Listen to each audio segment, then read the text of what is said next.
त्वयाननं भूतगणातिसेवितं कपित्थजम्बूफलचारुभक्षणम् उमासुतं शोकविनाशकारकं नमामि विघ्नेश्वरपादपङ्कजम्। गुरुर्ब्रह्मा गुरुर्विष्णु गुरुर्देवो महेश्वरः गुरुसाक्षात् परब्रह्म तस्मै श्रीगुरुवे नमः। अखण्डमण्डलाकारं व्याप्तं येन चराचरं तत्पदं दर्शितं येन तस्मै श्रीगुरुवे नमः। रामाय रामभद्राय रामचन्द्राय वेदसे रघुनाथाय नाथाय सीताय पतये नमः। नीलाम्बुजश्यामलकोमलाङ्गं सीतासमारोपितवामभागं पाणो महासायकचारुचापं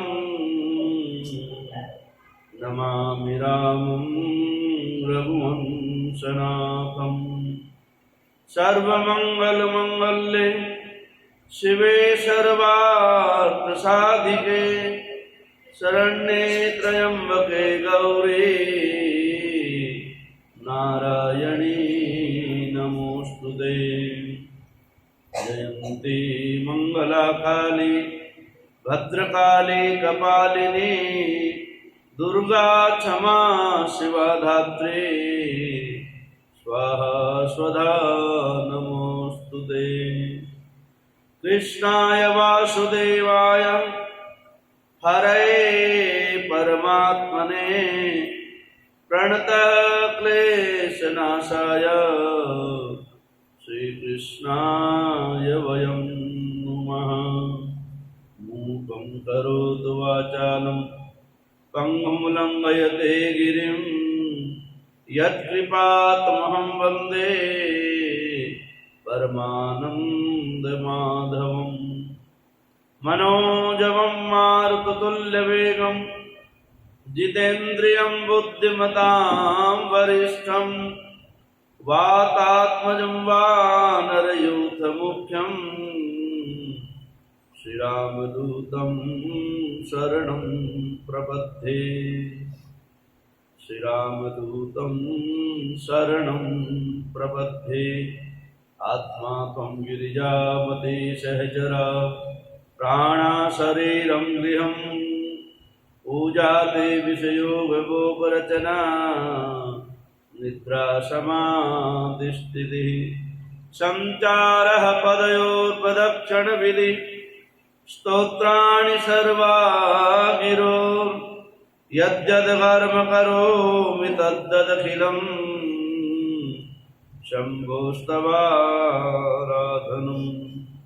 करचरणकृतं वा कायजं कर्मजं वा श्रवणनयनजं वा मानसं वा पराधं विहितं वा सर्वमेतत्क्षमस्व। जय जय करुणाब्धे श्रीमहादेव शम्भो। वन्दे वन्दनतुष्टमानसमतिः प्रेमप्रियं प्रेमदं पूर्णं पूर्णकरं प्रपूर्णनिखले ऐश्वर्यकवासं शिवं सत्यं सत्यमयं त्रिसत्यविभवं सत्यप्रियं सत्यदं विष्णुं ब्रह्मनुतं स्वकीयकृपयो पाताकृतिं शङ्करं। वागर्धाविव सम्पृक्तौ वागर्था प्रतिपत्तये जगतः पितरौ वन्दे पार्वती परमेश्वरौ। कालहरो हर कष्टहरो हर दुःखहरो दारिद्र्यहरो नमामि शंकर भजामि शंकर। हर हर शंकर तव शरणं हर हर शंकर तव शरणं।